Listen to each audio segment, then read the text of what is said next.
Hello, hello. We're just getting started. I'm looking at your all's comments in our chat here.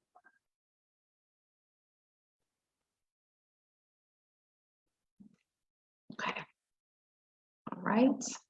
Close this out and here we go. All right, welcome to this week's coaching call. So I had a question and a really good comment on that question from another group member. That's what I was reading just now. And also I wanted to talk about, so before I get to that question, the question was about male friendships and kind of what role do those play, just kind of speaking to that as far as having kind of positive male influences in our life, right? I do think that that's important, and I'll speak more to that in just a minute. I wanted to talk, excuse me, my nose is itchy. I wanted to talk about a concept that I call reflective distance. I don't think that I am the first person to coin this term, but I did try to look it up online the other day to read like an official definition, and I couldn't find anything about it online. So I first heard this term reflective distance from one of my art therapy professors years ago, and it refers to having emotional distance, the emotional distance to reflect on yourself, right? And I think that I'm going to give an example, sort of a metaphor we can find in the art process that I really love. So we also do this when we're making art, especially, so it's not an emotional distance, but more of a visual distance. So when we're making art, especially something big like this partially finished mural behind me, we spend time where we're focused on details up close at the surface. Even if you're working on a small piece of art, you spend time, really close up, but also step back. So especially with the large piece, you have to step back. I mean, I step all the way out my doors outside when I'm working on this mural periodically to see what it looks like from a distance. And you get just a very different view, right? And if you're spending all of your time focused on the details, like when I was going over these lines here with the Sharpie, I just used Sharpie over top of the acrylic paint. When I was just deep in that line work, I had to step back to make sure it was looking the way I wanted it to from a distance. And so I would miss out if I was just up in those details. I would miss out from making it a balanced composition, from seeing how it would look to viewers when they walk by. Most people aren't going to be viewing it up close, right? It's kind of like that expression, you can't see the forest for the trees. Like if we're focused on the details, we lose perspective on the bigger picture, quite literally, when we're doing art. So it's the same with our emotions, and specifically when we're talking about, our emotions related to our past abuse. We, when we're in the relationship and then right after, we don't have much reflective distance. And one of the ways that you can tell that you don't have much of that distance, that emotional distance, that ability to step back and reflect and view the bigger picture, one of the ways you can tell is that if you, first of all, you can sort of spill your whole story to anybody and everybody, like somebody asks how you're doing today and you tell them your entire, abusive relationship story and the divorce and everything. And that can be another issue, like a boundary issue. We've talked about those kind of things before. But even in a safe place where you're asked to share about it. For example, I experienced this as a therapist and a coach. When I'm talking to one of my clients or potential clients about what they've been through, I might just say, in a Facebook message, what brought you to this group, the Women Overcoming Narcissistic Abuse group. And, some women are very guarded and don't answer much, and some will share every single detail of their story. And some of you may have been in this situation, or maybe you start sharing one thing with a friend and you don't really want to go into that much detail, but it's just like it keeps going and building and building, and you get caught up in the trees, you get caught up in the details because you are so emotional about it. And sometimes women will apologize to me for going off on a tangent or just getting too detailed, and they're like, what was your question again? But I always respond with, no need to apologize. Like, I understand why it all comes out this way. Like, that's normal, because when we're very emotional about something, we can't think about it in a linear way. We can't just go through the story and pick out highlights to share. Some of you may not share very much because it's hard to just pick out highlights and you don't want to go into every detail, right? So It's normal when our emotions are still really wrapped up in a past experience of abuse for it to be all over the place when we talk about it.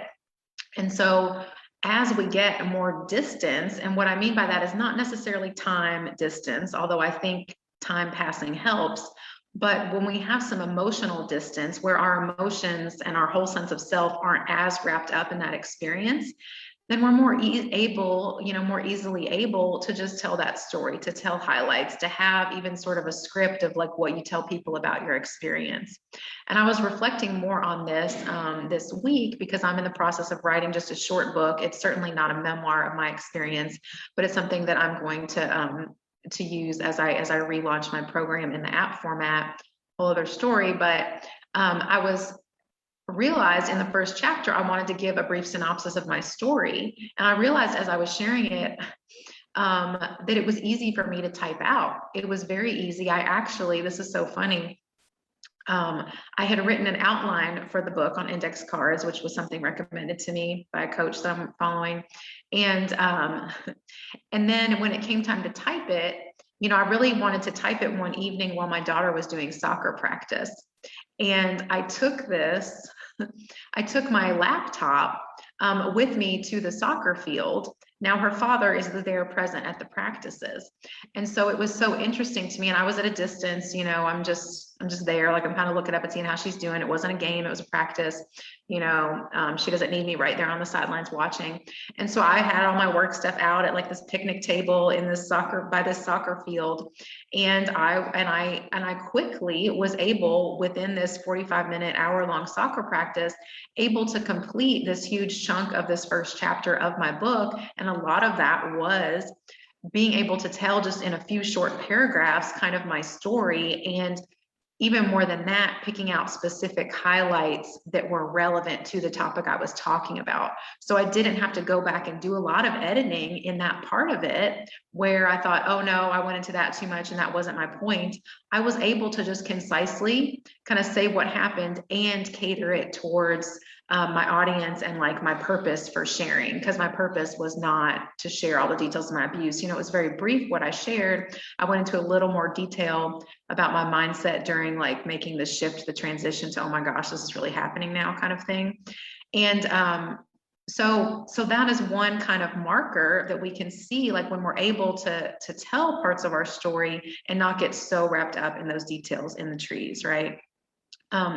And so I just wanted to share that as kind of not for you to judge yourself about where you are in your recovery, but just as a prompt to reflect on where you are with your reflective distance. Are you able to sort of step back, get some perspective on your situation, or are you still very, very emotionally tied to it to where it's hard to do that? And even when you have that greater reflective distance, like me right now, I certainly still have strong emotions related to what I went through, okay? So we're not trying to get to some Zen state where we have no emotional reaction to our ex or to thoughts of them or thoughts of the abuse. That's not it at all. But it's not in our mind every day, every minute like it used to be. And when it comes up, we can talk about it a little bit more in a matter-of-fact way. And again, not without any emotion, but it just doesn't overtake us, right? I remember those times where it overtook me. I even had a particular trigger this morning and something I'm going to have to deal with tomorrow that's taking me back to some of those experiences with the abuse. And I felt kind of my particular symptom of when the trauma really weighs on me. My body gets really heavy, and I felt that well up before a phone call I had to make today. But I was able to breathe and like it was okay, and I'll be able to deal with my situation tomorrow and it'll be okay. So it didn't overtake me. Whereas, a year, 2 years, certainly 3 years ago or more, that would have taken, like my whole day would have been gone. Like I would have like gone home sick from work, right? With the trigger I experienced this morning. So, so it's not that we don't experience an emotional reaction, but we just have more distance from that. It's not quite as raw. Okay. So just a prompt for you without judgment to sort of assess where you are with that. And it just gives you information about kind of where you are going, like where you want to grow to, and how you can care for yourself too. Because if you're you shouldn't beat yourself up for being in a place where you're still emotional or still need to talk about the details. We repeat things that we haven't fully processed yet. It's not that trauma is not fully integrated into who we are as a piece of our story, a big piece of our story, that doesn't overtake us. So talk about it as much as you need to talk about it, but also get the right supports in place, like this program, but also therapy, targeted trauma therapy, things like that, to help you just integrate that more and continue moving forward toward redefining you and focusing on you, and not so preoccupied and overtaken with the abuse that has happened to you in the past. And so, okay, I'm going to move on now to Alex's question about male friendships. Like, what role does that play for us? And I do think this is relevant to, maybe not everyone desires this, but I think this can be relevant to all of us. So for me personally, that has been a big part of my healing journey. One friendship in particular is an older gentleman who, old enough to be my father, kind of old, who was in a divorce support group that I was in. I guess I started it before the divorce was final. Yeah, I started it a couple months before the divorce was final, so I was still in that process. And I was a part of that group for 1.5 or 2 years, and I went every single Sunday night. I think I only missed one Sunday evening of one meeting, and it was when I had a family member getting married out of town. Like, I went, they had childcare. I dragged my toddler there with me. It was very important to me.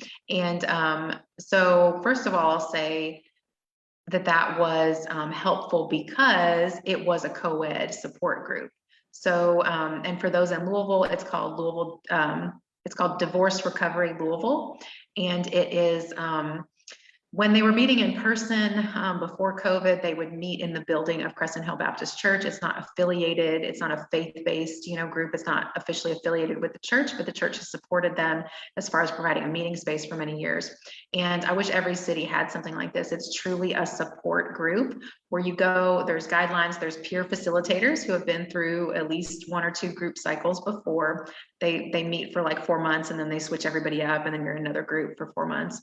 I think that's the length of the cycle. And so anyway, getting off on tangents, but it's a co-ed group. And so, and it's not centered around abuse, but lo and behold, there were a lot of people in there in my situation who, identified as being victims of abuse, and in particular narcissistic abuse. So I connected with several women, in that situation, but also it was so great to be in there with men and hear their perspectives, and just to be able to form male friendships. So most of those friendships just lasted during that time, and I still keep in touch with them on social media. One particular friend was that older gentleman who really became a father figure for me. And at some point, I reached out to him, and I think via email, and just indicated that I wanted to invest in more of a friendship with him. I wanted to get to know him outside of that group. And it became clear that that friendship was beneficial for both of us. He has adult children that all live out of town, and all around my age, and his grandkids are all out of town. And so it was a helpful friendship for him to have, but also for me to really you not only have that father figure role, which I have not had, really not had a close father-daughter relationship with my own father. So that was helpful, but also just to figure out how to interact with men, who are in a healthy way, right? And well, this man's certainly not without flaws. He's not abusive, he's not controlling. He's very emotionally attuned to me and to others that he spends time with. And that's something I had not experienced growing up or in my dating and my marriage relationships. So that was really important to me. And what I want to point out here is it's important to have male friendships, whether it's those more casual friendships that were more at a distance, like the people that I mostly just saw in the support group, or when we all went out to eat after, things like that, or those close friendships, like he was someone that I would spend one-on-one time with. Either way, that's important. And I do think, though, that there are phases to those types of friendships, in particular for those of us coming out of abuse. So we may have a really strong attachment to or aversion of men if we've been in a relationship with an abusive man. And so for me, it was the I still wanted to strongly attach to men. I felt very needy of male attention.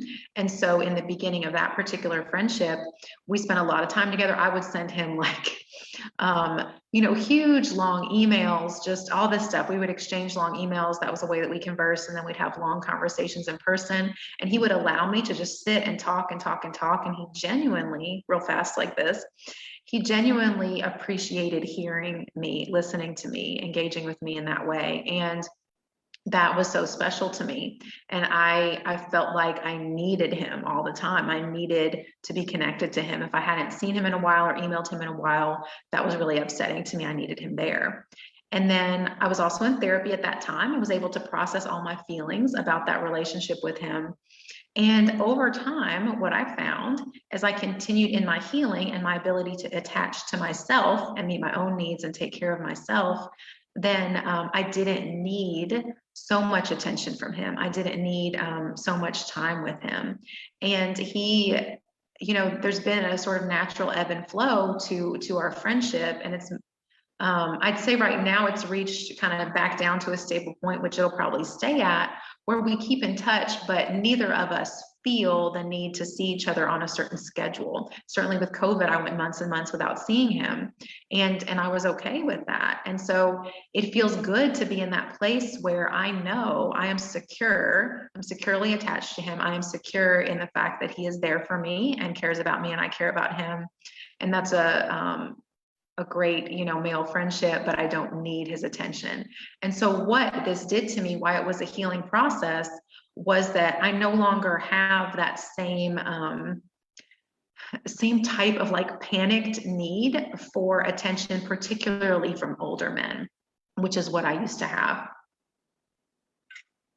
It's still been a journey for me to figure out dating relationships and how to respond when a man expresses romantic interest in me. I still am prone to, like, my initial default is to immediately want their attention, and not be able to, again, have that reflective distance to step back and think like, well, do I really like them? Or am I just responding because I feel like I have to, or, I have to jump on any opportunity for a man who's interested in me, and I've certainly grown in that, but I still notice that tendency a little bit with me in a romantic context, but in particular with older male friendships, which is an area where I struggled and always wanted attention from sort of father figures.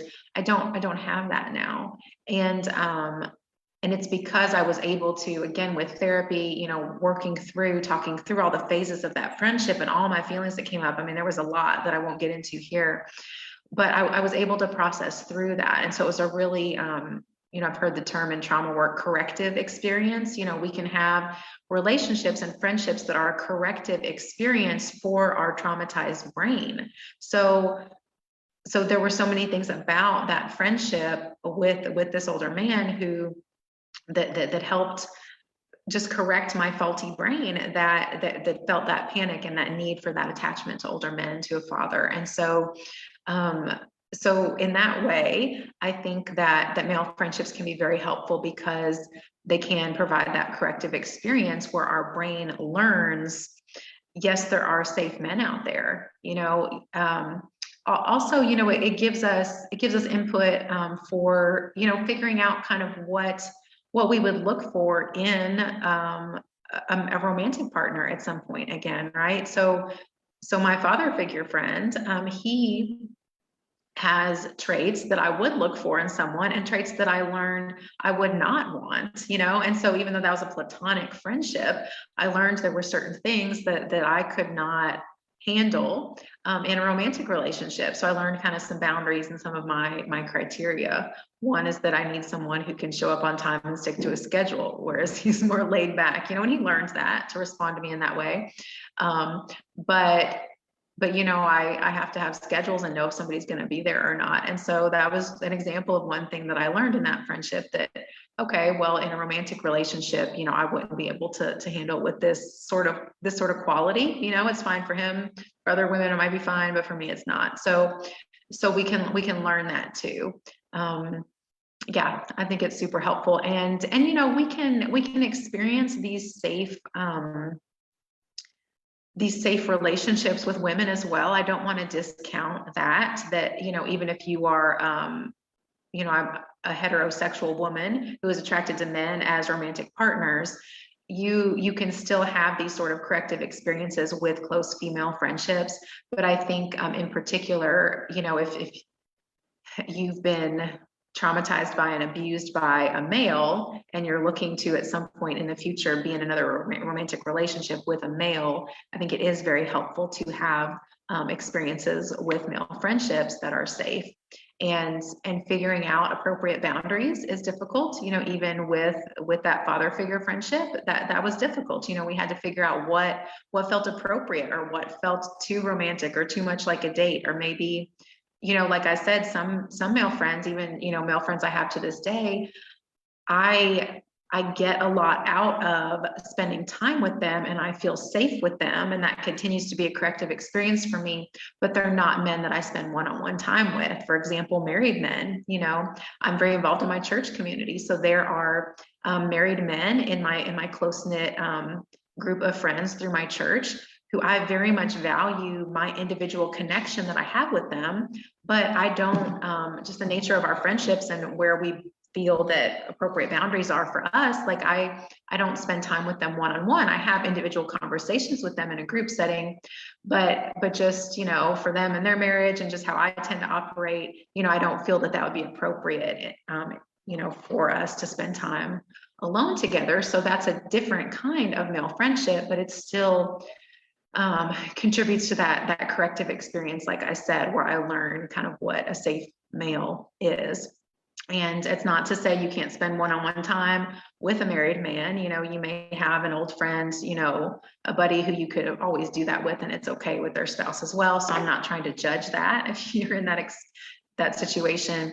But I'm saying you can still have that sort of close relationship that is helpful to you in your healing without even having that one-on-one time. So, I think it can be really challenging to figure out, how to have friendships with people of the opposite sex. It's challenging to figure out those boundaries and what's appropriate, but I think you can find those friendships. And I think also, like I said, you can still have a good, helpful experience with those friends, even if it's not like that close one-on-one type of friendship. I certainly have friends like that at church that yeah, gosh, like it makes me get a little emotional thinking about them, even ministers, pastors who I'd consider myself close to, but I don't ever hang out with them one-on-one. But they certainly have played a big role in helping correct my traumatized brain and my views of who men are and what safe male interactions are. So I think that was a great question. I don't know if I specifically answered what you were looking for, Alex, but feel free, anybody, to ask some more clarifying questions in the chat or for next week, and I can speak to that. Thank you all for listening, and I hope you have a great week. I think I'm going to show up in the group chat a little bit more, maybe into next week. I've got a busy weekend. It's my daughter's birthday and then my birthday at the beginning of next week, but yeah, I've got some ideas about how to engage differently in the group chat, again, preparing for what things will look like when we launch the app. So, all right. Thank you, ladies.